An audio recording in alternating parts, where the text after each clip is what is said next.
Meu nome é Michelle King. Vocês assistem à transmissão anual da Semana de Educação na Universidade Brigham Young. Nossa última apresentação é o principal discurso da semana.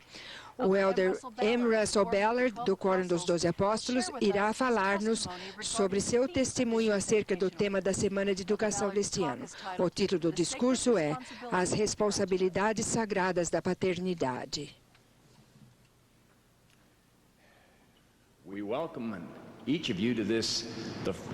Bem-vindos todos à Semana de Educação da BYU de número 81.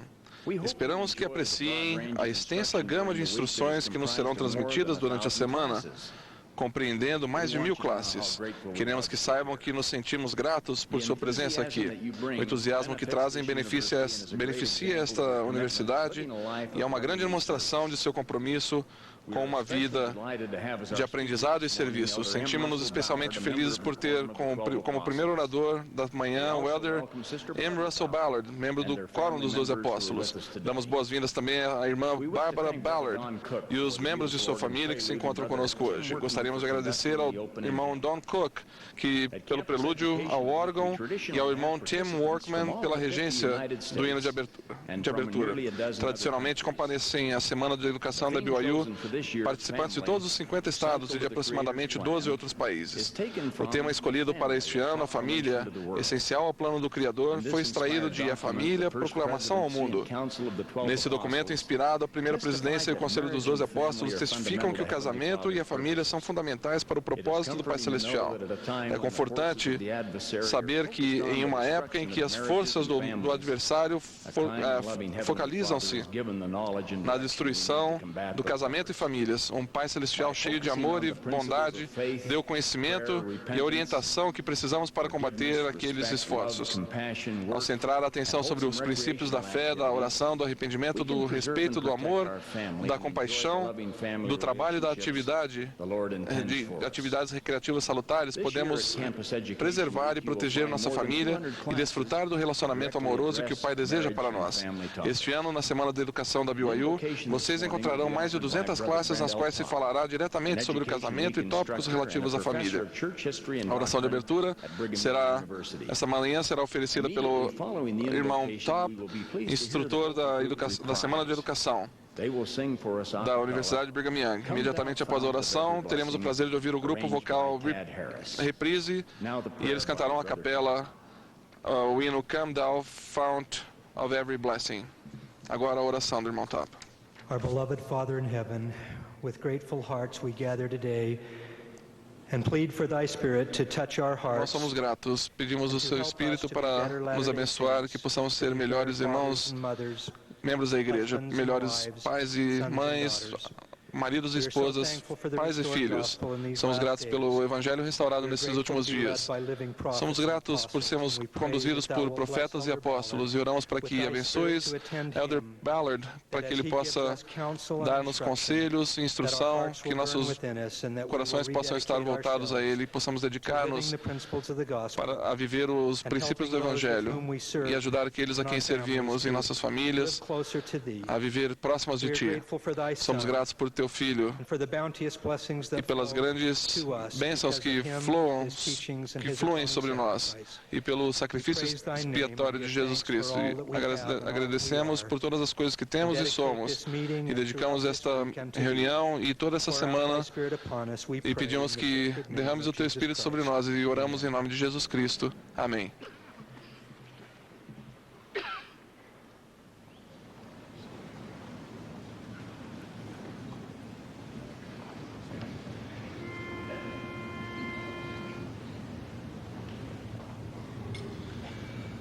Come, thou fount of every blessing, tune my heart to sing thy grace. Streams of mercy never ceasing, call for songs of loudest praise. Teach me song melodious sonnet, sung by flaming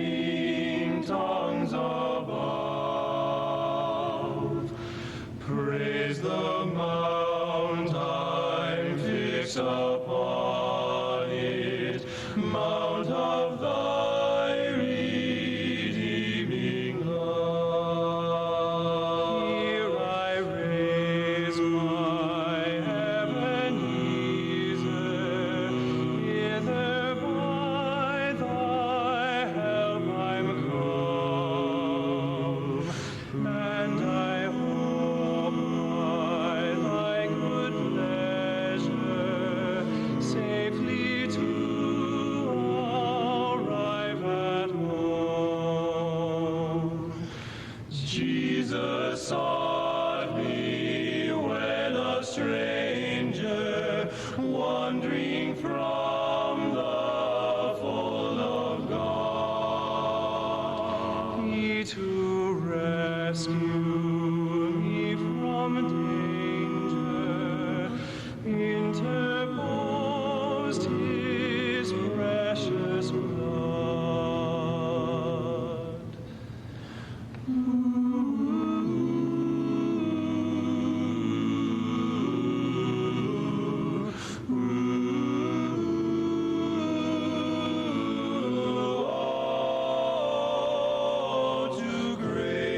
How great a debtor daily I'm constrained to be. Let thy goodness like a fetter bind my wandering heart to thee.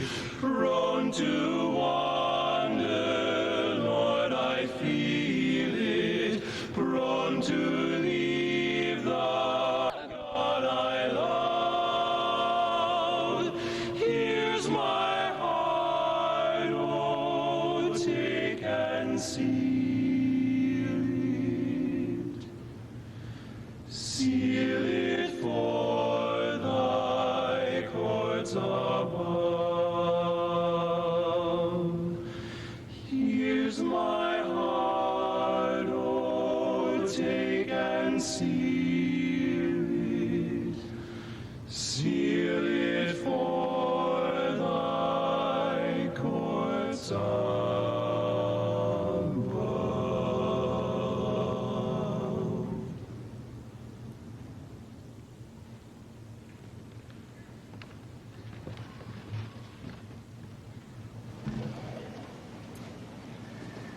Thank you very much for that beautiful music, which has helped. Obrigado pela linda música que nos ajudou a convidar o Espírito para o nosso devocional desta manhã. Temos o prazer da companhia esta manhã do Elder Russell M. Ballard, do Quórum dos 12 Apóstolos. O Elder Ballard foi chamado para ser membro do Quórum dos 12 Apóstolos da Igreja de Jesus Cristo dos Santos dos Últimos Dias, em outubro de 1985. Nasceu em Salt Lake City, filho de Melvin R. e Geraldine Smith Ballard. Frequentou a Universidade de Utah e recebeu o doutorado honorário pela Universidade Brigham Young. Quando era rapaz, serviu em uma missão na Inglaterra, onde foi conselheiro na presidência da missão. Também serviu como bispo 2 vezes, sumo conselheiro em 2 estacas. Em 1974, foi chamado para ser presidente da missão Canadá-Toronto, onde ainda servia quando foi chamado para o primeiro Quórum dos 70, em abril de 1976. Serviu como membro da presidência dos 70, de 1980 a 1985. Antes de ser chamado como autoridade geral, o Elder Ballard havia trabalhado na área de automóveis, imóveis e investimentos. Serviu em muitos comitês, em juntas da igreja e da comunidade. Ele e sua esposa Barbara Bowen têm 2 filhos, 5 filhas, 42 netos e 8 bisnetos. Após o discurso do Elder Ballard, a oração de encerramento será feita pela irmã Paula Noble, que é esposa, mãe e instrutora da Semana da Educação. Temos agora o prazer de ouvir do Elder Ballard.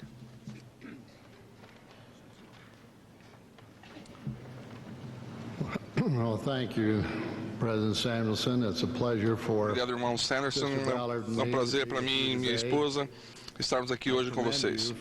Cumprimentos por seu desejo de ampliar seu conhecimento do Evangelho, passando alguns dias aqui na BYU. Esse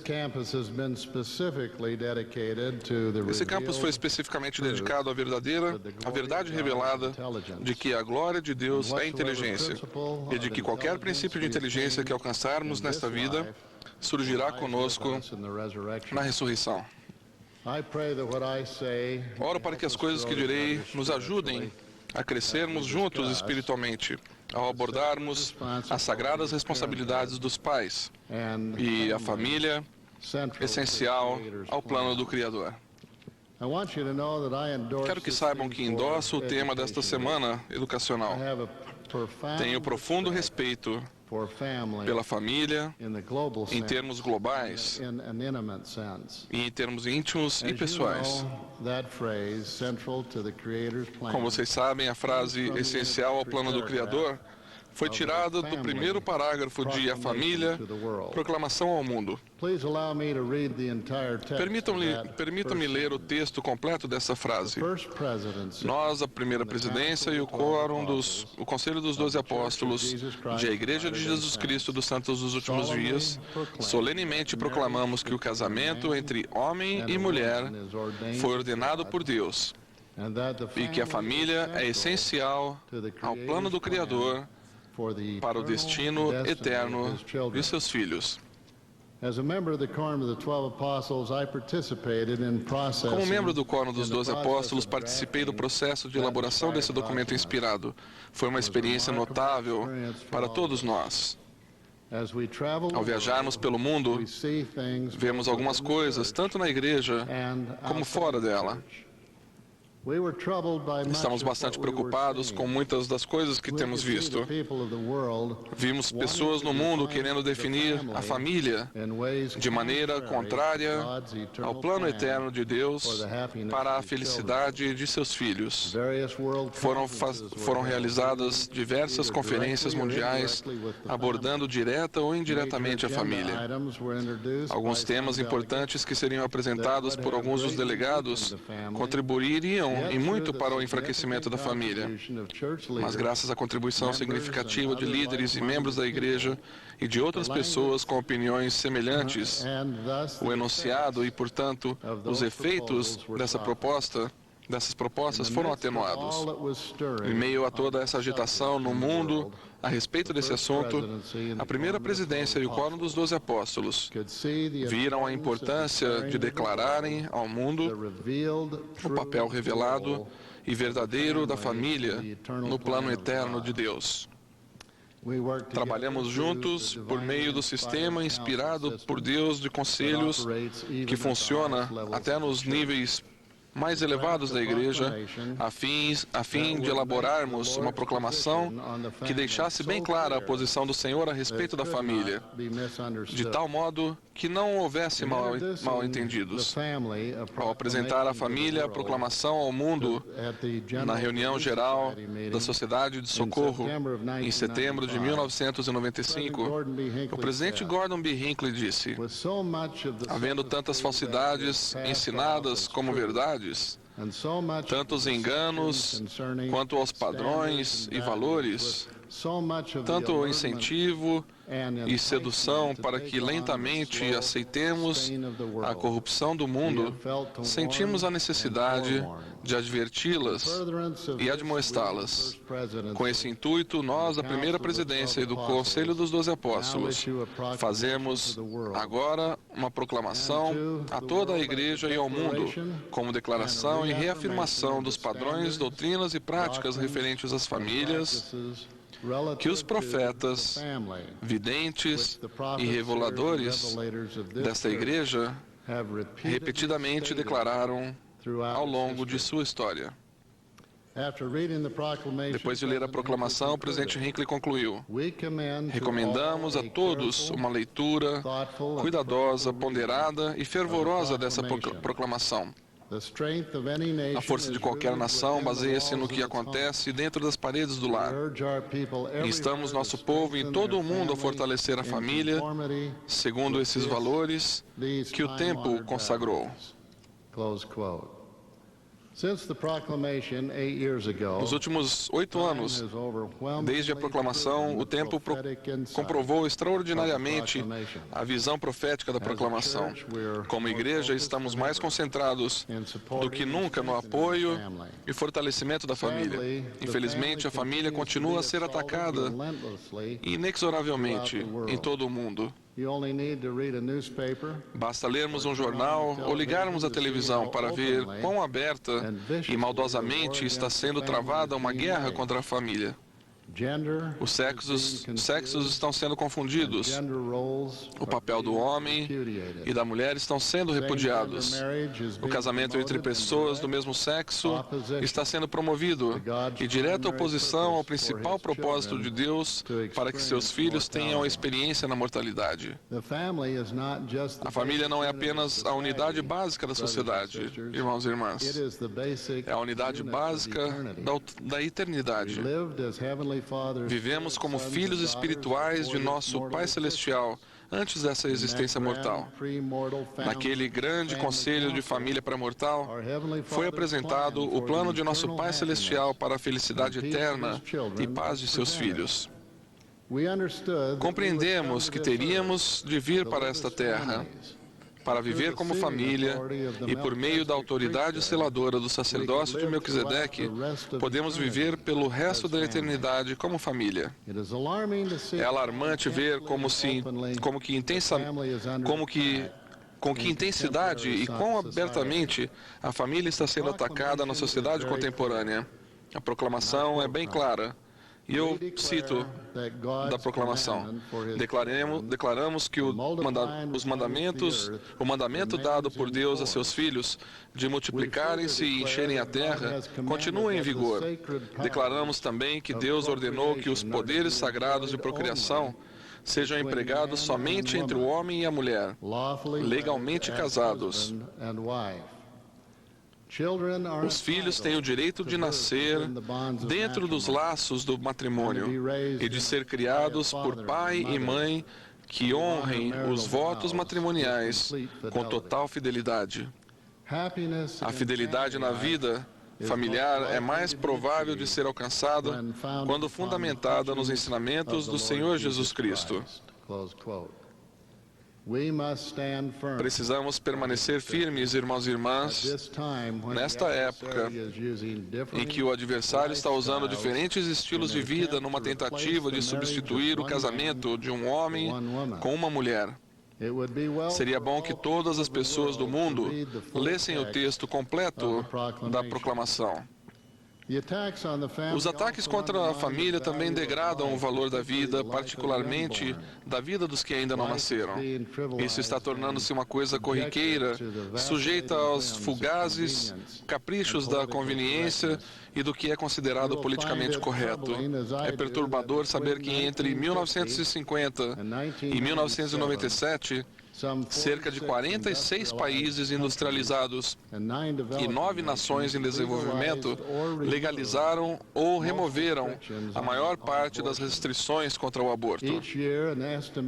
A cada ano, estima-se que 46 milhões de abortos sejam realizados no mundo inteiro. De fato, alguns estimam que uma gravidez em cada 4 termine em aborto. Um número excessivamente grande de pessoas considera o casamento como um relacionamento do casal, destinado a satisfazer as necessidades emocionais dos adultos, em vez de uma instituição para a criação dos filhos. Os filhos são considerados mais como uma escolha do que uma bênção. Cerca de 1 milhão de crianças por ano passam pela experiência terrível do divórcio dos pais e de suas consequências, e cerca de 1/3 de todas as crianças geradas nos Estados Unidos nascem fora dos laços do matrimônio. Quase todas as tendências indicam que estamos nos afastando rapidamente do plano de Deus para seus filhos. A família, que já foi universalmente honrada como a pedra de esquina da sociedade, está perdendo seu papel essencial. Quando paramos para pensar, adotando um ponto de vista diabolicamente estratégico, combater a família é algo que faz sentido. Se Satanás quiser destruir a obra do Senhor, ele não fará envenenando o estoque de manteiga de amendoim do mundo, fazendo assim com que o sistema missionário da igreja entre em colapso. Ele não fará enviando uma praga de laringite para afligir o coro do tabernáculo mórmon. Ele não criará leis que proíbam as gelatinas ou as frigideiras. Se Satanás quiser realmente destruir a obra do Senhor, Ele tentará confundir os sexos e atacar o plano de Deus para seus filhos espirituais. Ele se esforçará para criar desarmonia entre o pai e a mãe. Ele instigará os filhos a serem desobedientes aos pais. Ele tornará a reunião de noite familiar e a oração familiar inconvenientes. Ele sugerirá que o estudo das Escrituras em família é pouco prático e impossível de ser realizado. Isso é tudo que precisa ser feito, porque Satanás sabe que a forma mais segura e eficaz de destruir o trabalho do Senhor é diminuir a eficácia da família e a santidade do lar. Vejam o que ele já conseguiu fazendo isso. Os casais que são infelizes no casamento tendem a não dar a devida instrução do Evangelho no lar, tanto por meio de lições formais na reunião familiar, quanto pelo exemplo de vida. Eles deixam que isso passe. Eles têm menos probabilidade de seguir os princípios do Evangelho em sua própria vida. Alguns se afastam da igreja. A apatia pode derrubar até os membros ativos, afastando-os do templo e enfraquecendo sua capacidade de serem líderes e professores eficazes, deixando assim um número incontável de vidas sem serem tocadas, atrasando desse modo a obra do Senhor. E a internet, quando não é devidamente usada, é uma influência maléfica no lar. Sabemos, portanto, sem sombra de dúvida, que Lúcifer é o inimigo da família. Muitos de vocês devem lembrar que há pouco tempo falei bastante a respeito da necessidade de produzirmos a maior geração de missionários da história.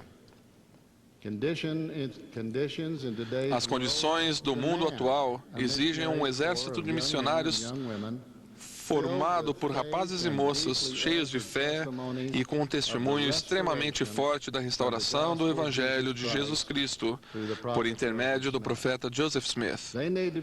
Eles precisam ser como Elamã e seus 2.000 jovens guerreiros, que eram muito valorosos quanto à coragem e também vigor e atividade. Mas eis que isto não era tudo. Eles eram homens fiéis em todas as ocasiões e em todas as coisas que lhes eram confiadas. Elamã explicou o motivo do vigor daqueles rapazes. Ora, eles nunca haviam lutado. Não obstante, não temiam a morte e pensavam mais na liberdade de seus pais do que em sua própria liberdade, do que em sua própria vida. Sim, eles tinham sido ensinados por suas mães que, se não duvidassem, Deus os livraria. E repetiram-me as palavras de suas mães, dizendo: não duvidaremos de que nossas mães o soubessem. Nossos jovens precisam de uma mãe corajosa e firme, e precisam de um pai como o que Enos teve. Como vocês devem lembrar, Enos era neto de Leí e filho de Jacó. Ele escreveu que seu pai era um varão justo, que instruiu-me em seu idioma e também nos preceitos e na admoestação do Senhor. E bendito seja o nome de meu Deus por isso. O registro das Escrituras parece sugerir que Enos teve uma mudança espiritual em seu coração certo dia, enquanto estava caçando. Naquele momento solitário, ele declara: as palavras que frequentemente ouvira de meu pai sobre a vida eterna e a alegria dos santos penetraram-me profundamente no coração. Observe que aquele momento de iluminação espiritual não aconteceu no meio de um sermão de um pai preocupado para um filho problemático. Por mais importante que seja um sermão ocasial, ele raramente resulta em uma mudança imediata de longa duração.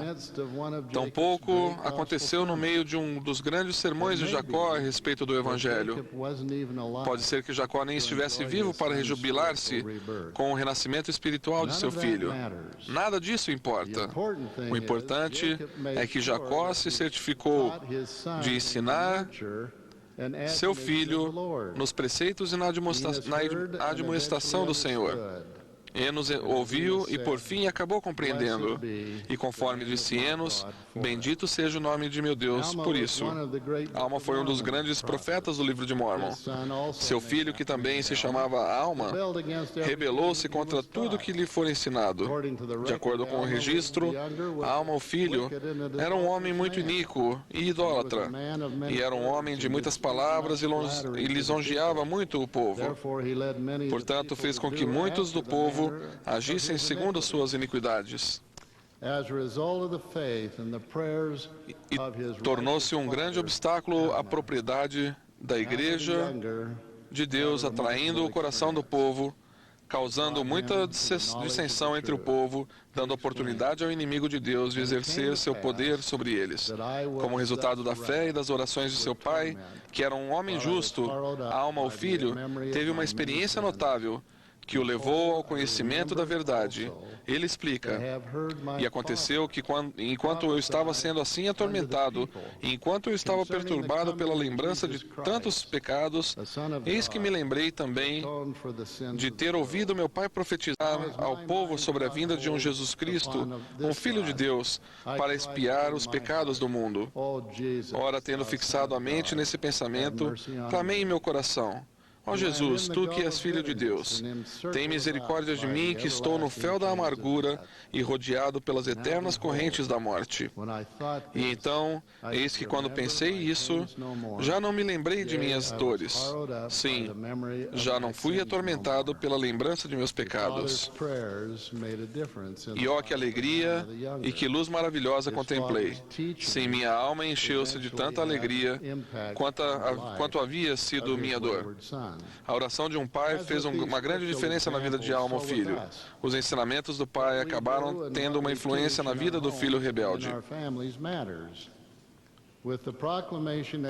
Tal como esses exemplos das Escrituras, o mesmo acontece conosco. O que fazemos com os ensinamentos no lar e em nossa família tem muita importância. Gostaria de compartilhar com vocês 5 assuntos que me parecem ter importância doutrinária.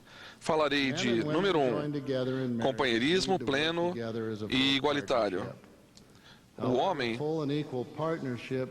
e a mulher, unidos no matrimônio, precisam trabalhar juntos como companheiros plenos. Contudo, um companheiro pleno e igualitário entre homem e mulher não significa que os papéis desempenhados pelos dois sexos sejam os mesmos no grande plano de Deus para seus filhos. Como afirma claramente a proclamação ao mundo sobre a família, o homem e a mulher, embora espiritualmente iguais, receberam papéis igualmente importantes, porém diferentes. Esses papéis complementam-se um ao outro.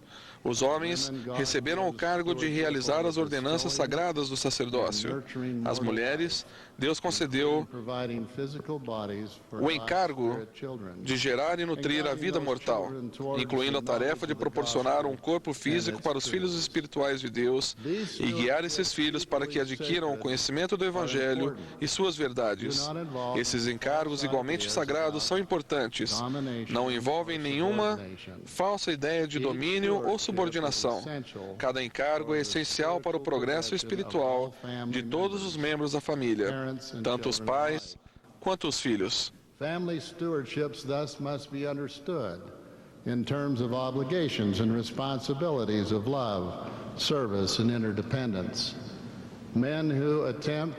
Os encargos familiares, portanto, precisam ser compreendidos em termos de obrigações e responsabilidades de amor, serviço e interdependência. O homem que tenta dominar a esposa, que procura exercer injusto domínio sem levar em consideração o conselho e a sensibilidade do cônjuge, simplesmente não compreende que essas ações não condizem com a vontade de Deus. O presidente Gordon B. Hinckley deixou isso bem claro quando disse: alguns homens que evidentemente são incapazes de se fazerem respeitar, levando vida digna, usam como justificativa para suas ações a declaração dirigida a Eva de que Adão deveria governá-la. Quanta tristeza, quanta tragédia, quanta amargura já foi causada durante séculos por homens fracos que usaram essa declaração como autorização das Escrituras para seu comportamento desumano. Esquecem-se de que o mesmo relato declara que Eva foi dada como adjutora de Adão. A verdade é que eles permaneceram lado a lado no jardim, foram expulsos do jardim juntos e trabalharam juntos, lado a lado. Final da declaração.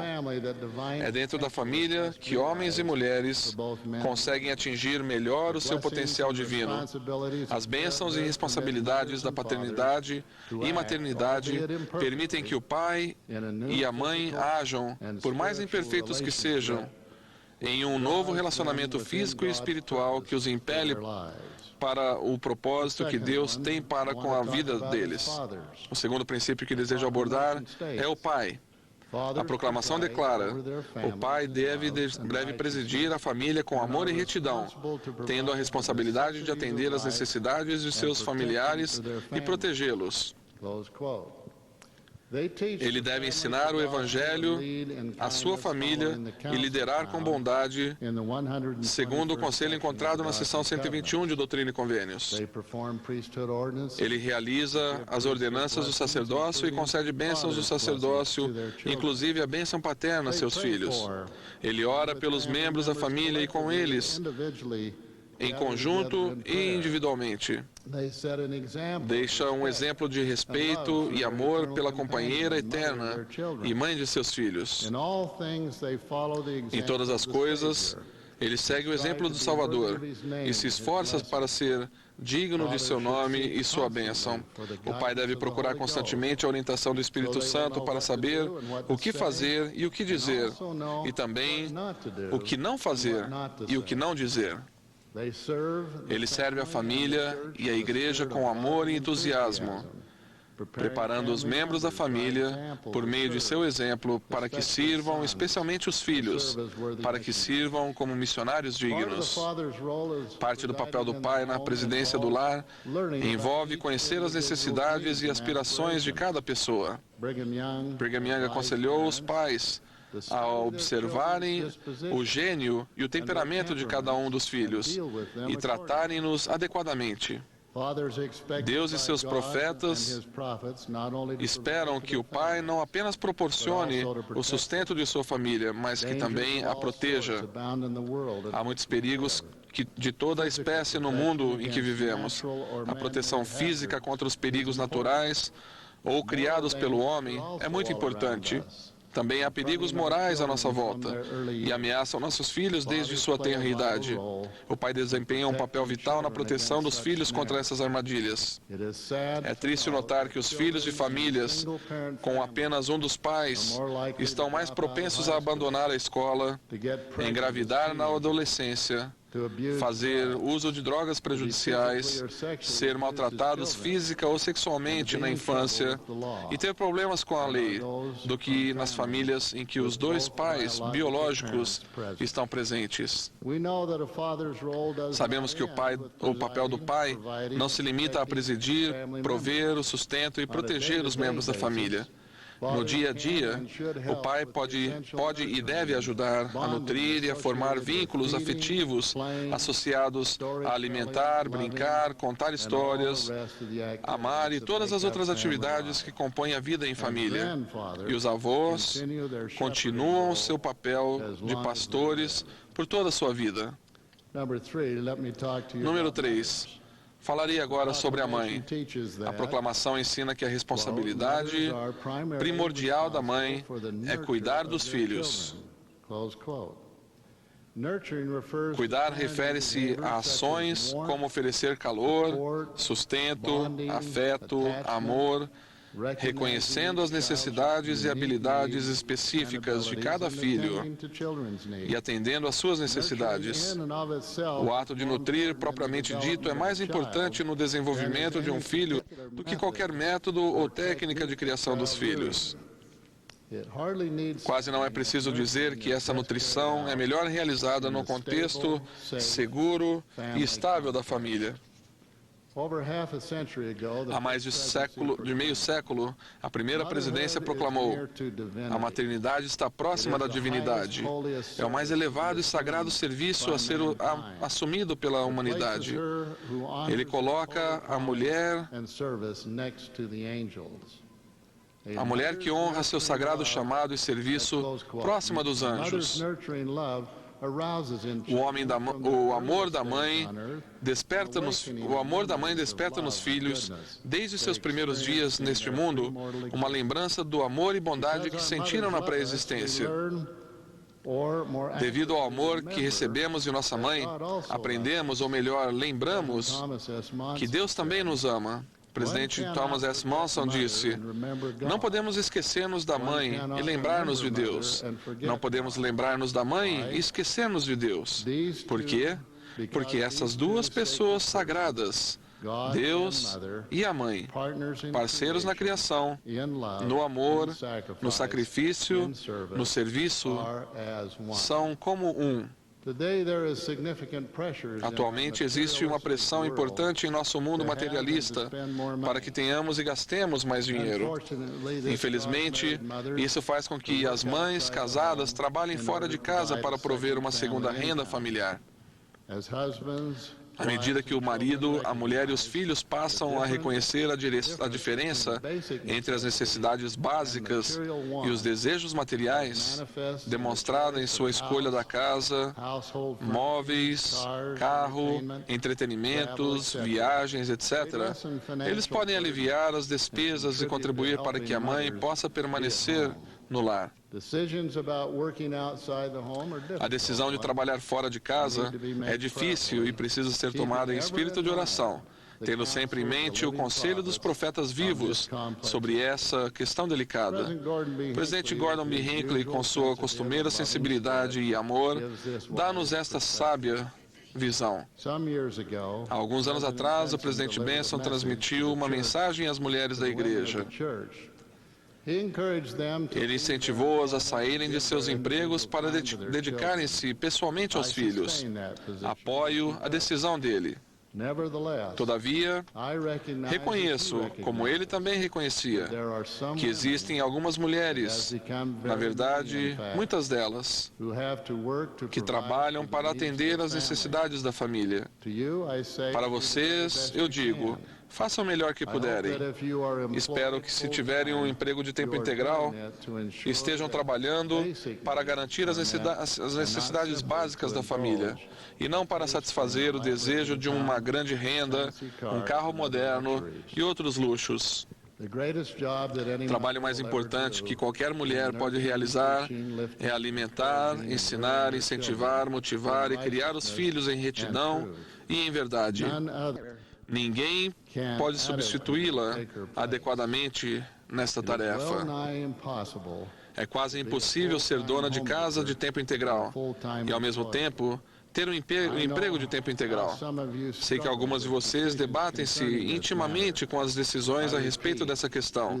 Repito, façam o melhor que puderem. Conhecem sua própria situação e sei que estão profundamente preocupadas com o bem-estar de seus filhos. Final da citação do presidente Hinckley. O Conselho do presidente Hinckley levanta importantes perguntas a respeito das pressões referentes ao tempo impostas às mães.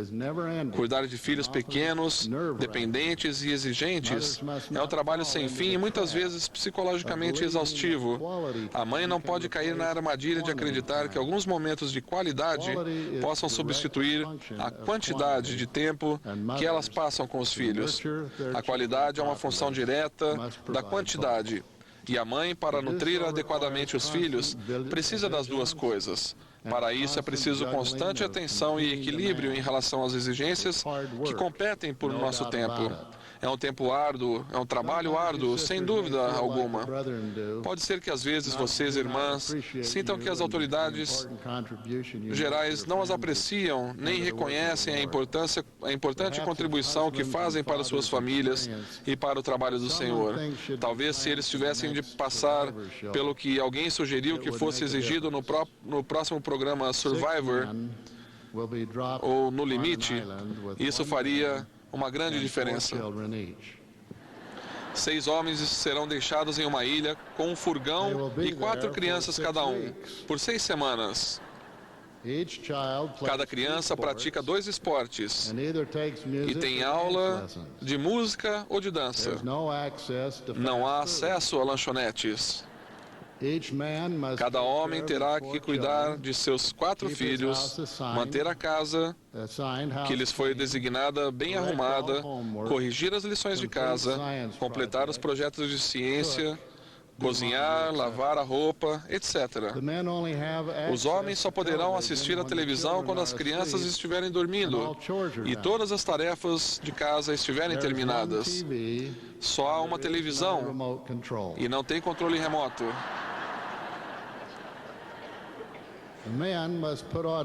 Os homens terão que se maquiar todos os dias, enquanto dirigem ou enquanto preparam 4 lanches. Terão de assistir às reuniões semanais de pais e mestres, limpar o vômito de seus filhos doentes às 3 da manhã, fazer uma maquete de tenda indígena com 6 palitos de dente, uma tortilha e uma caneta hidrográfica, e fazer com que uma criança de 4 anos coma seu prato de ervilhas. As crianças irão votar a saída dos homens da ilha.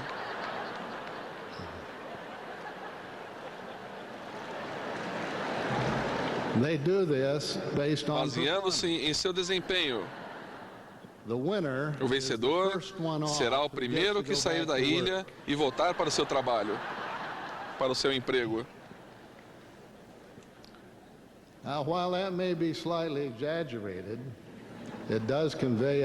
Embora talvez seja um pouco exagerada, talvez um pouco exagerada, essa ilustração mostra um quadro bem vívido das exigências da maternidade. Sem dúvida, irmãs, vocês são o coração do lar. Sua atitude, seja feliz ou triste, positiva ou negativa, provavelmente se refletirá nos sentimentos de seu marido e seus filhos. O presidente James E. Faust aconselhou sabiamente que uma mulher não precisa cantar todas as estrofes de seu hino ao mesmo tempo. As mulheres de hoje são incentivadas por alguns a cuidarem de tudo e geralmente ao mesmo tempo. Dinheiro, viagens, casamento, maternidade, carreiras distintas no mundo. Nem sempre é possível fazer as coisas sequencialmente, cumprir um papel a cada vez em horas diferentes. Sabemos disso, mas isso dá à mulher a oportunidade de fazer cada coisa bem feita em seu próprio tempo e a cumprir uma variedade de papéis na vida. Uma mulher pode encaixar mais de uma carreira nos vários estágios de sua vida. E as avós continuam seu papel de nutrir por toda a vida. Number 4. Principles for marriage and families. And this is from the proclamation, quote, Número 4. Princípios para o casamento e a família. Isso foi tirado da proclamação. O casamento e a família bem-sucedidos são estabelecidos e mantidos sob os princípios da fé, da oração, do arrependimento, do respeito, do amor, da compaixão, do trabalho e de atividades recreativas salutares. Os pais devem trabalhar para criar um vínculo eterno de amor com seus filhos. A repreensão e a correção, sem dúvida, serão necessárias às vezes, mas isso precisa ser feito de modo sensível, com persuasão, com redobrado amor, para que o filho não considere o pai seu inimigo. Pode ser igualmente destrutível quando os pais são demasiadamente permissivos e mimam seus filhos, deixando que façam tudo o que lhes agrada. Os pais precisam estabelecer limites de acordo com a importância do assunto em questão e a disposição e maturidade do filho. Não façam tempestade em copo d'água, nem criem o que para seus filhos parecerá uma lista interminável de regras. Ajudem os filhos a compreender os motivos das regras e sempre apliquem as ações disciplinares adequadas quando as regras forem violadas. Da mesma forma que vocês devem elogiar o comportamento adequado. Isso será um desafio para a criatividade e paciência, mas as recompensas são grandes. Os filhos que compreendem seus limites por meio da aplicação coerente de regras importantes têm maior probabilidade de irem bem na escola, de terem mais autocontrole, de terem maior disposição de cumprir as leis do país. Os pais precisam ser constantes e amorosos, levando em consideração a natureza e o gênio de cada filho, estabelecendo limites adequados de comportamento aceitável, incluindo recato no vestir, linguagem pura e aparência digna, e permitindo que cada filho tenha a autonomia de que necessita. Os filhos estarão mais preparados para o dia inevitável em que sairão de casa se os pais lhes ensinarem princípios corretos e eles aprenderem a governarem-se a si próprios, citando o profeta Joseph Smith. Para ajudarem os filhos a tomar decisões, é preciso que os pais lhes concedam uma certa autonomia, dependendo da idade e maturidade do filho e a situação em questão. Os pais precisam dar opções aos filhos e devem estar preparados para adaptar devidamente algumas regras, preparando assim os filhos para as situações do mundo real. Para isso, os pais precisam realmente escutar o que os filhos estão dizendo. Precisam saber o que é importante para cada filho. Já mencionei isso antes, mas aprendi essa lição há alguns anos de uma de nossas filhas. Ela tinha apenas 4 ou 5 anos na época. Ela veio ao nosso quarto toda entusiasmada. Eu estava lendo o jornal, mas ela tinha em mente algo que para ela era muito importante. Eu fiquei respondendo, sim, aham, aham. De repente, ela tomou-me o jornal com suas mãozinhas, segurou meu rosto em suas mãos para olhar-me bem nos olhos. Foi uma grande lição que aquela pequena menina de 4 ou 5 anos deu a seu pai. Papai, você não está me escutando. E ela estava certa. Pais, vamos ouvir e saber o que é importante na vida de nossos filhos. Se deixarmos de ouvir, se não procurarmos compreender seu ponto de vista, como esperamos que eles nos procurem para serem orientados nas decisões importantes? Agora, 5 e último, Conselho de Família. Como já se deviam esperar de mim, um dos melhores instrumentos que temos à nossa disposição como pais é o Conselho da Família. É imensurável a sua importância para ajudar-nos a compreender e resolver os problemas da família. Quando os membros de uma certa família começaram a sentir um estranho espírito de contenda invadindo seu lar, convocaram um conselho de família para discutir a situação.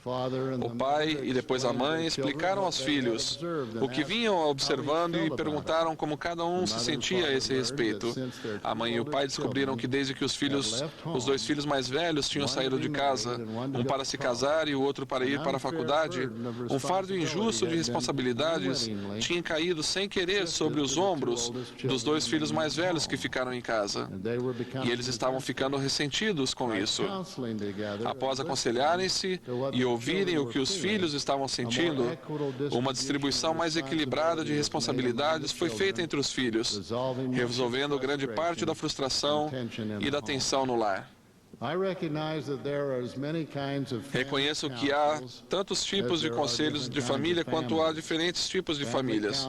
O conselho de família pode consistir de apenas um dos pais e um filho, 2 pais e vários filhos, somente os 2 pais, ou apenas os irmãos, etc.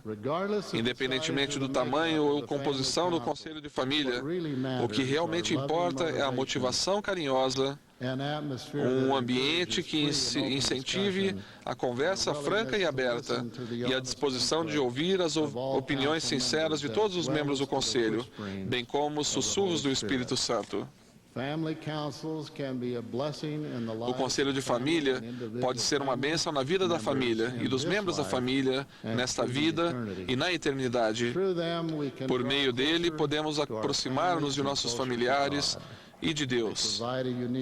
Ele proporciona uma oportunidade sem igual para que o pai e a mãe transmitam sua influência carinhosa de modo importante.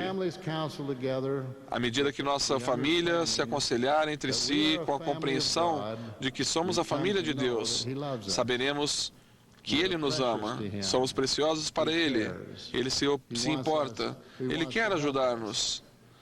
Ele quer dar-nos o sustento e o auxílio de que precisamos nos momentos de crise. Grande parte do sustento e força vem quando nos aconselhamos uns com os outros. Precisamos lembrar que nossa família é imperfeita porque é formada por pessoas imperfeitas. Mesmo assim, há coisas que podemos fazer para melhorar nossa família e cada pessoa que mora nela, progredindo juntos no sentido de cumprir o plano eterno do Criador para nós. Em tudo que fazemos, precisamos sempre lembrar que a voz do Espírito é um elemento essencial e que ela é uma voz mansa e suave. As mais importantes mensagens de Deus chegam de modo sereno, suave e doce. Bárbara e eu criamos 7 filhos e tivemos alguns problemas traumáticos e difíceis ao longo dos anos. Por influência de minha mulher, sempre houve um espírito de tranquilidade em nossa família, mesmo nos momentos difíceis. Ela me ensinou, por meio de experiências pessoais, que não podemos ensinar, nem criar, nem unir uma família celestial e eterna se houver contenda no lar. Se algum de vocês estiver tendo problemas de contendas no lar, podem mudar isso. Conversem com sua família, peçam ajuda deles.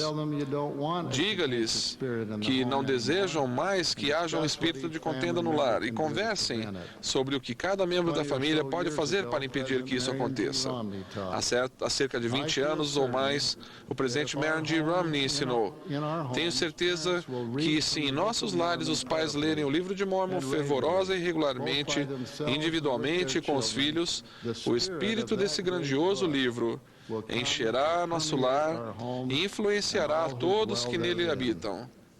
A reverência crescerá, o respeito mútuo e a consideração uns pelos outros aumentarão. O espírito de contenda se afastará. Final da citação. Deixem que o espírito do lar expresse a atitude da voz mansa e suave. Esse espírito que nos dará suficiente força espiritual para que sejamos confiantes e pacientes em nosso relacionamento familiar. Nesse mesmo discurso de conferência, o presidente Romney declarou: se não quisermos adotar os males do mundo, precisamos seguir um curso que alimente diariamente nossa mente e nos chame de volta às coisas do Espírito. Não conheço melhor maneira de fazer isso do que ler diariamente o livro de Mórmon. Final da citação. Falamos hoje sobre os princípios fundamentais e orientadores para nosso lar e família, sobre o companheirismo pleno e igualitário, o papel do pai e da mãe, os princípios para o casamento e a família, e os conselhos de família. Lembre-se também de que há grande poder na oração. Incentivo firmemente a oração pessoal e familiar, que são muito importantes na edificação de uma família forte. Mas quero salientar outra coisa também. Pergunto-me se muitos de vocês, pais, casais, já perderam o hábito de ter esse momento essencial em que vocês se ajoelham juntos no final do dia. Só vocês dois, de mãos dadas, e fazem suas orações. Se isso deixou de existir em sua rotina diária, gostaria de sugerir que voltassem a fazê-lo a partir de hoje. Esse é um ótimo momento para agradecer ao Senhor por seu cônjuge, por seus filhos e por mais um dia juntos. Minha mulher e eu já fazemos isso há mais de 50 anos. Quando é a vez dela de orar, ela faz uma oração simples e maravilhosa de gratidão. E quando é a minha vez, espero que eu faça o mesmo.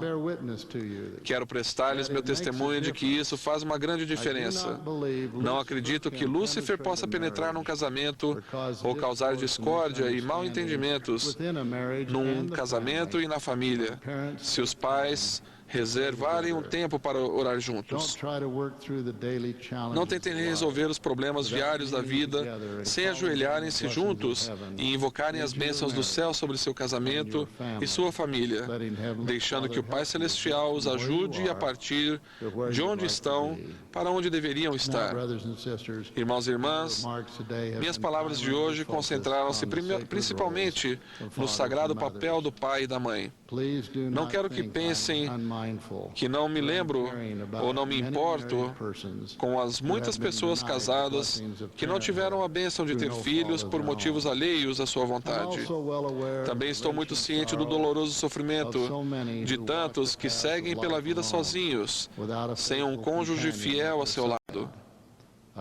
Testifico a vocês, como servo de Deus, que nenhuma bênção significativa relacionada ao casamento e à família lhe será negada na eternidade, se forem fortes, cheios de amor e permanecerem fiéis. Orem sempre.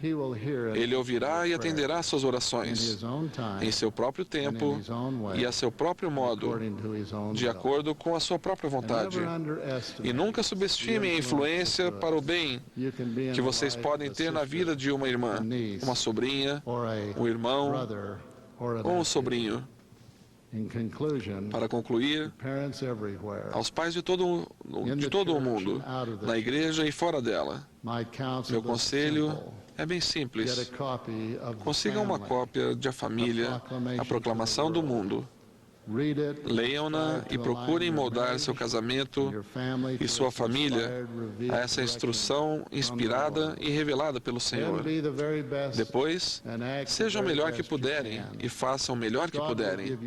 Deus lhes dará forças além de sua capacidade ao esforçarem-se diariamente para cumprir a mais sagrada responsabilidade mortal que Ele concede a seus filhos. Ouçam a voz do Espírito e o conselho dos profetas vivos. Tenham bom ânimo. Deus não nos colocou na terra para que fracassemos, e seus esforços como pais não serão considerados um fracasso a menos que vocês desistam. Que o Pai Celestial abençoe todos vocês. Que a paz do Senhor habite em seu próprio coração e transborde para seu lar e para sua família. Deixo com vocês o meu testemunho de que Deus vive. Somos seus filhos. Jesus Cristo é nosso Senhor e Salvador. Eles nos amam e desejam que sejamos fiéis e felizes. Testifico essas coisas em nome de Jesus Cristo. Amém.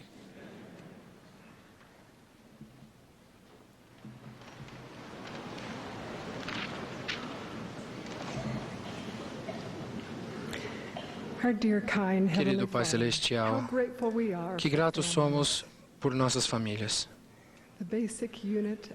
A unidade básica da eternidade. A parte central do teu plano de salvação e de felicidade. Como somos gratos pelo teu servo Elder Ballard por vir aqui e compartilhar a sua sabedoria e seu testemunho conosco. Pai, nós somos te gratos pelo teu profeta e oramos as tuas bênçãos a ele, que tu o fortifique e em toda a capacidade no qual ele serve. Pai, pedimos-te que tu esteja conosco e agradecemos pelos missionários que temos em volta do mundo. Pedimos que tuas bênçãos estejam com eles. Pai, ajude aqueles que estão buscando a verdade.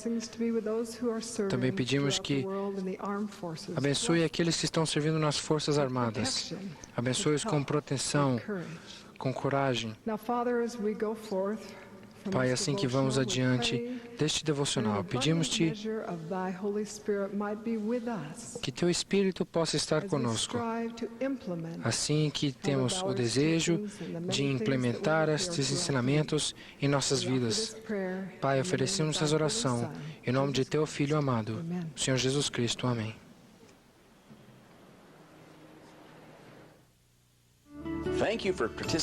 Obrigado por sua participação nesta transmissão da Semana de Educação na BYU.